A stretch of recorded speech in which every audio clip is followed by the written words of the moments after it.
एकदा बायकोने नवऱ्याला प्रश्न विचारला की अंग माझं होतं हळद तुझ्या नावाची लावली, हात माझा होता मेहंदी तुझ्या नावाची लावली, कपाळ माझं होतं कुंकू तुझ्या नावाचं लावलं, पायात माझ्या जोडव्या तुझ्या नावाच्या घातल्या, गळा माझा होता मंगळसूत्र तुझ्या नावाचं घातलं. एवढंच नाही तर कूस माझी, रक्त माझं, दूध माझं, पण मुलं मात्र तुझ्या नावाची. मला एवढंच सांग, तुझ्या माझ्या नात्यामध्ये माझं सगळंच आहे तुझ्या नावाचं, तुझ्याकडे काय आहे माझ्या नावाचं?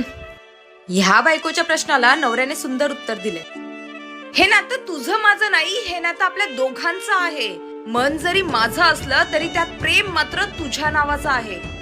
घर जरी असलं माझ्या नावावर तरी त्या घराला घरपण मात्र तुझ्यामुळे असतं. मुलं जरी असली माझ्या नावाची तरी त्यांच्या तोंडातून निघणारा पहिला शब्द हा आईच असतो.